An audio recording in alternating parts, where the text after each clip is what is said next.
My name is Melanie Junkins. I am the multilingual and bilingual education specialist here at the department, and I'm accompanied by my colleague, Jane Armstrong. Welcome, everyone. My name is Jane Armstrong, and I have either emailed and or met with many of you on this call, so really great to see you here.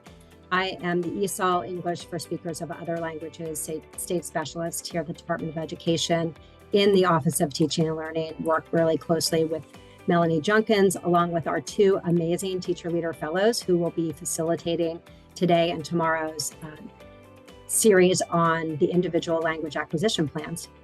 So here at the department, it is our responsibility to ensure that multilinguals receive the tailored education that they need to succeed in school.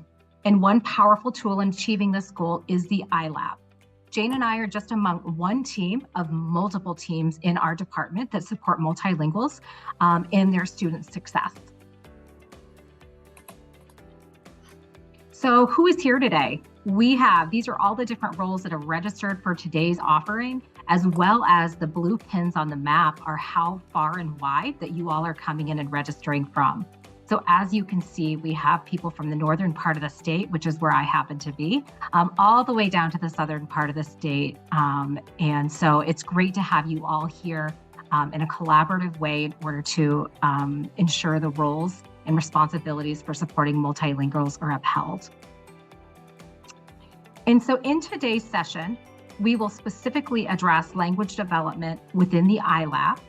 And tomorrow's session will address assessment and accommodations. Note that in the state of Maine, students with a primary or home language other than English who are not yet proficient in English are referred to as multilingual learners. This is a difference to the federal term, which is English learner.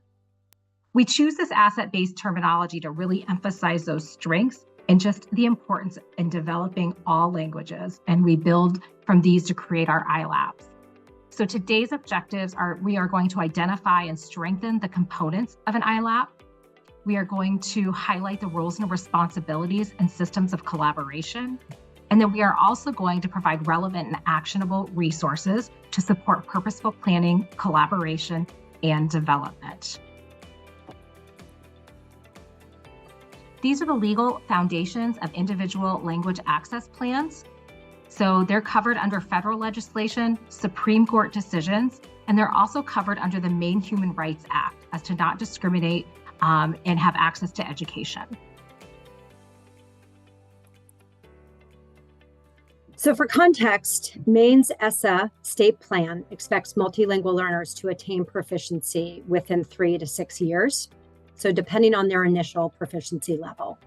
Those receiving services for more than 5 years are referred to as experienced multilingual learners, which the U.S. Department of Education refers to as long-term English learners. Annual progress targets are based on each learner's initial proficiency and projected timeline to proficiency as shown here, this graphic, and are recalculated yearly to reflect actual growth. Some of you on this call might have received priority notice around the QuickSight dashboard, which will have English language proficiency growth targets. That is an outcome and responsibility both at the state level and the local level. So that will be happening later in this month. Charting multilingual learners' growth through individual language acquisition plans ensures students receive appropriate supports and that they stay on track with linguistic and academic goals. The other piece that we wanted to draw your attention to today was the LAU plan framework. So a reminder of the genesis from this landmark case, Lau v. Nichols at the US Supreme Court from 1974. So it's about equal access plan that protects students who are multilingual learners. And the really important thing here is that all Maine school administrative units, we call those SAUs, they're required to have a school board approved LAU plan. And so these are the components. We have a great template on our website that will be in the resources that you all have access to. And really what the heart of what we're looking at today is section 3. It's really the heart of ML programming. And it's the development of individualized language acquisition programs, which is the articulation of program models that you're selecting, ELD instruction, duration and frequency of your instruction, specific to English language proficiency levels. So as a reminder, the ILAP plan is a system level plan to ensure that every SAU upholds federal legislation and state statute for serving multilingual learners. And the ILAP is a student level plan that's designated to ensure each multilingual learner receives targeted language instruction and supports in all areas of their education. And so we created this table because we always think graphics are helpful, visuals are helpful, to really show the distinct elements of both what a ILAP plan is and what an ILAP, or an individual language acquisition plan, is. And you'll see here that the purpose and the audience are a bit different between these two plans. But what's really important is that the outcomes here on the bottom row are really very much aligned, and they're similar. The goal is to provide equitable programming with access and monitor progress for our multilingual learners. So this was a way for us to be able to set the stage for today's presentation with our presenters. So this overview provides the foundation for today's series, which is called Developing Individual Language Acquisition Plans for Multilingual Learners with Collaboration and Instructional Planning in Mind. And so we're really fortunate today to have two incredible educators in their DOE teacher leader roles for the second year to facilitate this series. And so Rebecca Carey is here with us today, and she's a teacher leader fellow in the Office of Teaching and Learning. She is also the multilingual coordinator and ESOL lead teacher in RSU 3. Thank you, Rebecca. We also have Melissa Frans here today as a teacher leader fellow with specific work around multilingual learners with disabilities. She is the special education multilingual coordinator at Portland Public Schools. So I want to say a big thank you to both of them for leading this series. And at that, we will turn this over to Rebecca Carey. Rebecca Carey is just having some technical difficulties right now. And so I'm going to go ahead and start her presentation. And Rebecca's going to chime in as soon as she's able to. And Great. So welcome back, everybody. Again, my name is Melanie Junkins. And so just as I showed you a few minutes ago at the SEA on how we support in a collaborative way, these are some roles and responsibilities and how they will support in your local context at the LEA level. These are essential as you develop a required language acquisition committee or team, depending on your district, is how you would refer to that. And it's really about the collaboration and support in SAUs and shifting from compliance to implementation. And so notice that there's an ML director. This is a required designation on NEO. And then we have an ESOL teacher that is actually 660 endorsed. And so in some districts, this could differ. It might not necessarily be the same person. But as you can see from an MTSS standpoint, all the different roles and responsibilities that are necessary in order to meet student and academic growth. So many of you have seen this as well. This is a really effective tool to really understand why we talk so much about collaboration. As a WIDA consortia state, we are using the WIDA English Language Development Standards and their framework. And the framework is really predicated on equity, integration, collaboration, and functional approach to language development. And really what we want to highlight here, which is in bold, is that English proficiency cannot be seen as a prerequisite. We have to be doing content and language learning simultaneously. Language learning is a time-based, social, immersive process, and we need to ensure that students are accessing their education while they are also developing their English language proficiency. Therefore, we have to collaborate, and what is easy to say is hard to do.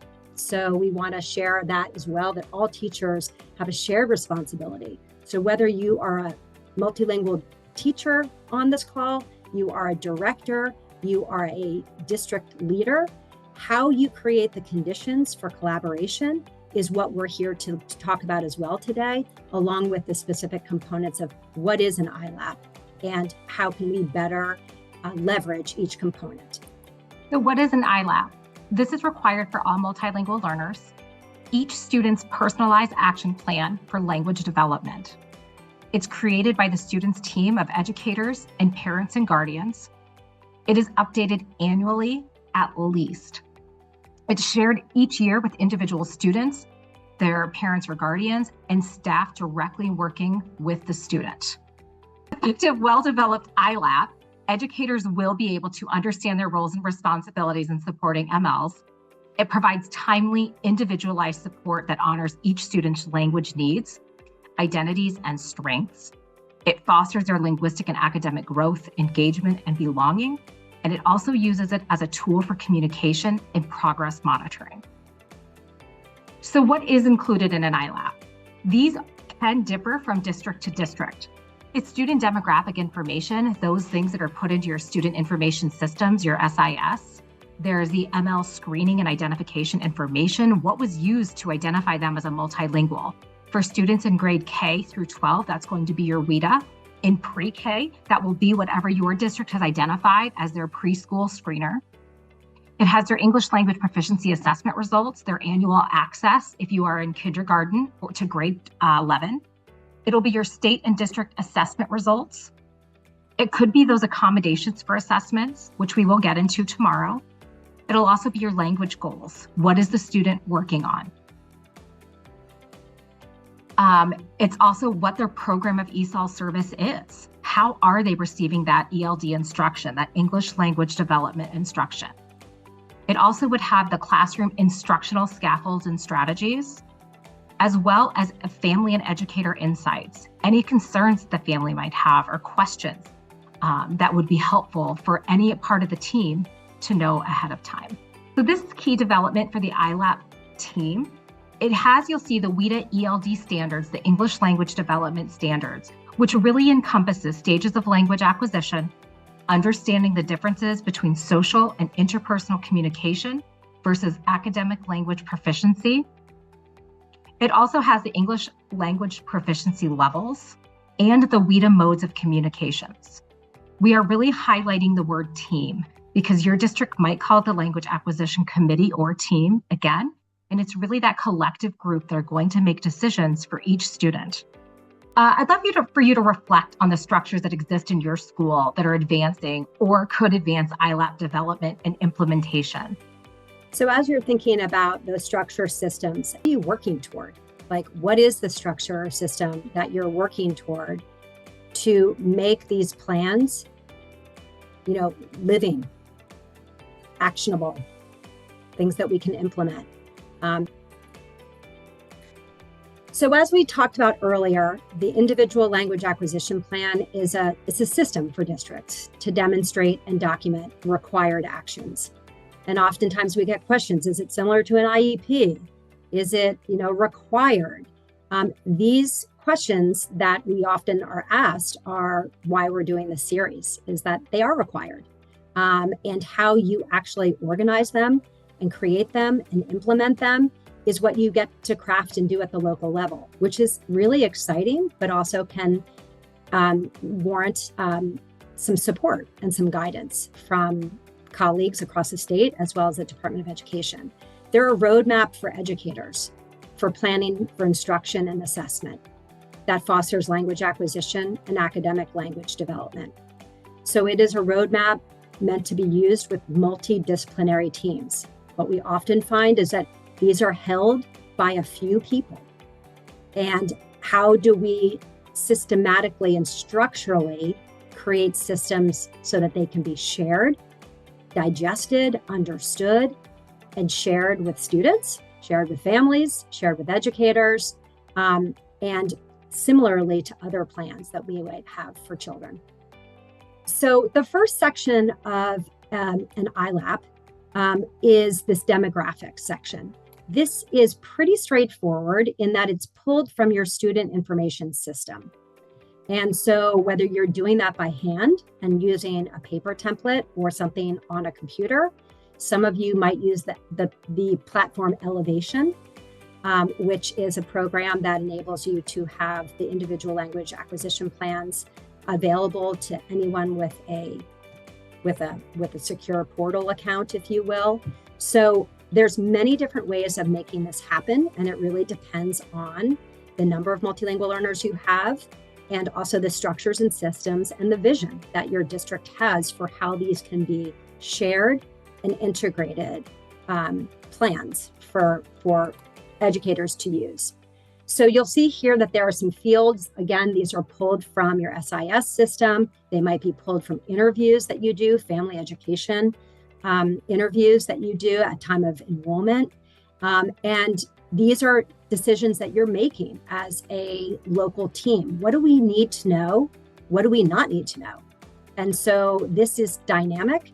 These parts are changing. And the other section of the ILAP is really around assessment.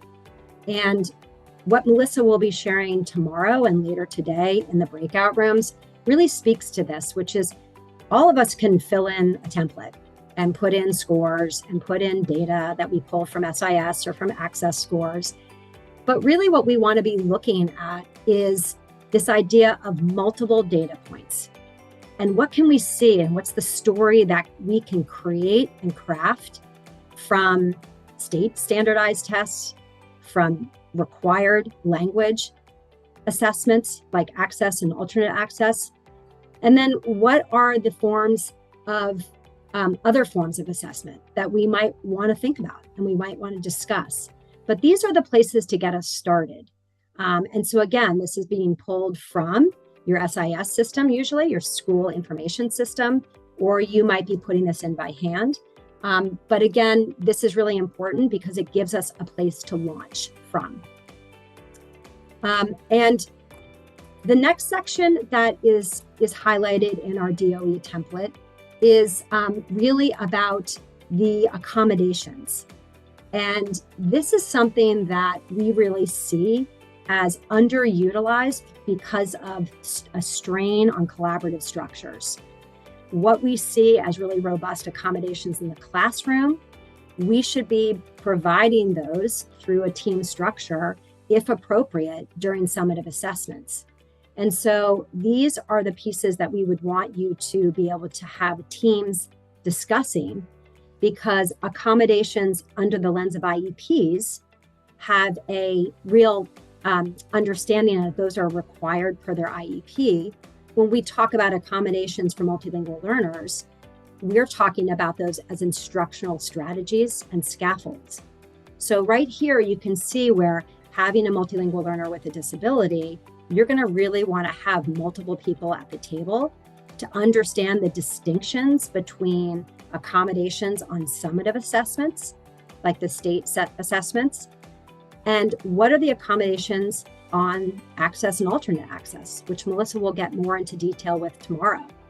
And just recognizing people are saying we don't have enough time to talk about these things, and yet they're vitally important, because we know that accommodations, when warranted, enable students to really perform to their best ability. So we want to really highlight that part and recognize that's a really big aspect of this ILAP that needs a lot of focus and time together. Section 3, and then Mel, I'll turn it over to you. Later, we'll be talking more about developing language goals, because this is a part, again, where people are like, well, where are we drafting these goals from? Are we using the key language uses? Are we using the can-do descriptors? I don't know how to set a language goal. Like, we have the whole gamut, and then we have elevation. It's like it's just in a drop-down menu, and I select them. But really, again, what we want to be thinking about is the development of meaningful language goals. And this idea around, we know they're not static, that we can't just do it one time and come back to this thing a year later, because language learning is dynamic, and we know that it evolves. And so this is the challenge, is how often are we going back to this plan? How are we doing this work, and how are we collecting this data? And that's the questions that we want to posit, because through the questioning and the curiosity leads to structures and systems that bring you to that place of coordination and collaboration. So later we'll have a breakout room to talk specifically about this section, which you might have questions about as well. All right, this is Melissa Frans, Teacher Leader Fellow. So this section of the ILAP, focusing on instructional strategies and scaffolds for multilingual learners. Some people are thinking about these as classroom accommodations, and these are not accommodations in the sense of a student needing an IEP or a 504 to designate. These are differentiation strategies that we would implement based on the student's language proficiency levels and what they need in order for them to access content in the general ed curriculum. And like scaffolds, they're designed to support temporarily and be peeled away over time as students gain the skills that they can access their learning independently.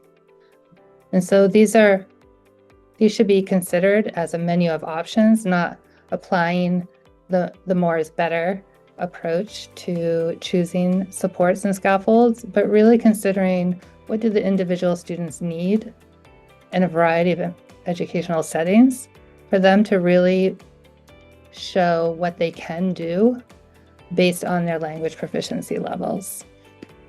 And later on, hopefully Rebecca's technology will be sorted out. She'll be having a breakout room focusing on instructional strategies.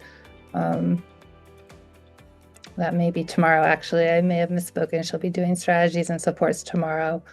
So you can learn more about that later.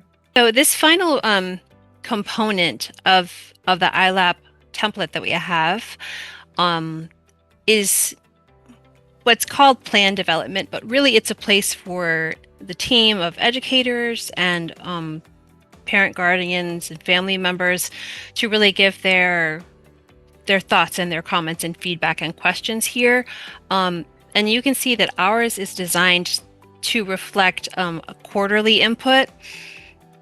And I'm sure this has been mentioned already, but this is a template, and really feel free to take this idea and adapt it so that it meets your needs. For example, if you are a school that operates on a trimester basis, it's absolutely great to do a trimester, or if you're planning to revisit this in a different set of timing, maybe at the end of each semester. I find it helpful to make it work for you. So always know that the formatting is just hopefully a really helpful suggestion. And regarding this piece as well, I did listen to some other presentations about ILAPs, and this particular page was featured as a great example because it does invite teacher and family comments on a regular basis, and that was seen as a strength of this particular ILAP. And the next pieces are just, who's involved on this committee and this team, what date this plan was created, and then the names of people. And I always make sure that I include interpreter as well as the local members of the team on this. And if I use an interpreter that's from not school-based, I try to always list the name of that interpreter and the company that was used, just in case there are questions in the future. So this slide gets at the piece where we're talking about where are these ILAPs stored, who creates them, who's responsible for sharing them. So I'm going to talk for a little bit about this because it's a really important component. We may have all experienced losing ILAPs or not knowing if we even have one. So it's important for these to be held, both the template and the student specific copies, in a place that is both secure and confidential, but also accessible. That ILAPs are required to be printed and included in a student's file.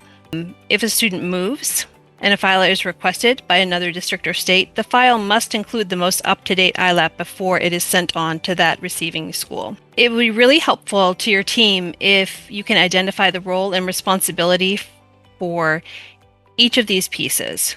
So the sharing of the files, the creating of the files, the holding of the files, as well as who checks the file before it is sent on to a receiving school. Ownership of the digital files and permissions for the Language Access Committee members should be determined by the multilingual director or coordinator. state and language assessments are required to be shared with families, just like report cards are required. And ILAPs are essentially a student's report card for language growth. They track the student's goals, and they also require meaningful communication to the families, just like a report card or any other document of language program.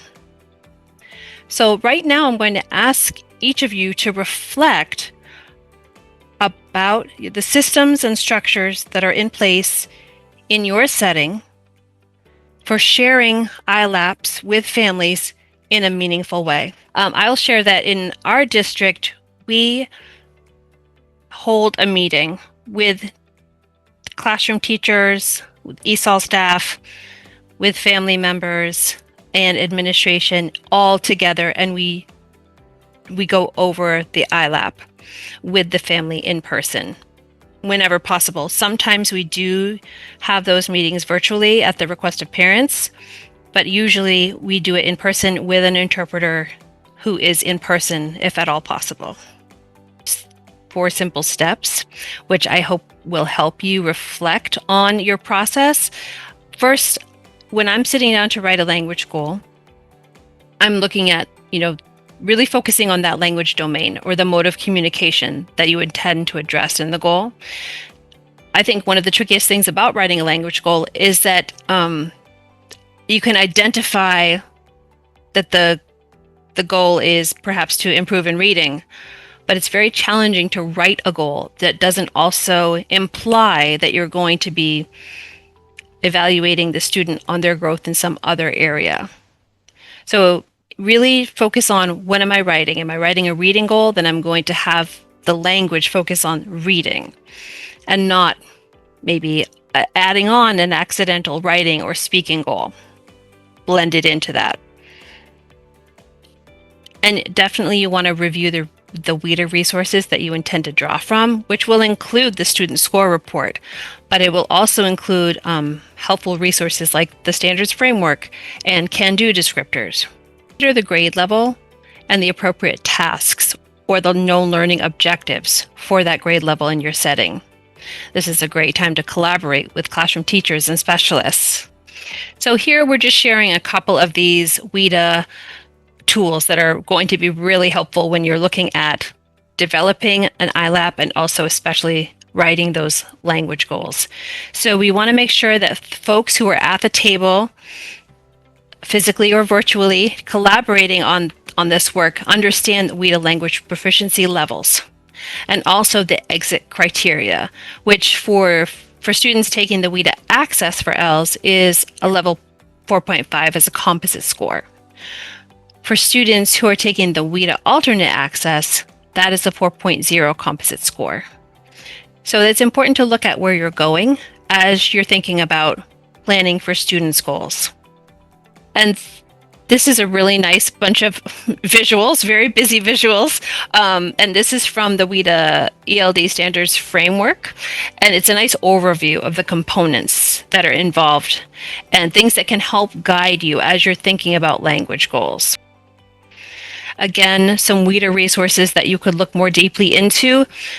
And again, you don't have to, include every single piece, but these are really helpful pieces to be aware of. And as you grow more confident in writing language goals, you may want to weave in additional pieces. I, for example, have a lot of experience using the can-do descriptors in writing language goals. And I have started weaving in things like the key language uses and addressing things by mode of communication as well. This is a very new resource. Some of you may have had a chance to explore it already. The WIDA language charts have come out just over the summer, I think, or sometime recently. So there are charts that go along with this, but we as a team have really focused on the value of the planning questions that are connected to the WIDA language charts. I really think that you can do a lot with just looking at, can-do descriptors, where the student is in terms of their assessment, and reflecting on these questions for the student. What can the student do with language, etc.? Just want to remind folks about the WIDA self-paced workshops. These are asynchronous. They provide contact hours. We're getting a lot of inquiries from folks that they need to recertify. We need to have professional learning. What do you offer? This is really a great opportunity because it's pre-K through 12. It's curated, it's done with great resources, and it can be done on a teacher's own time. This is a list of resources that I specifically used or referenced when creating this slide.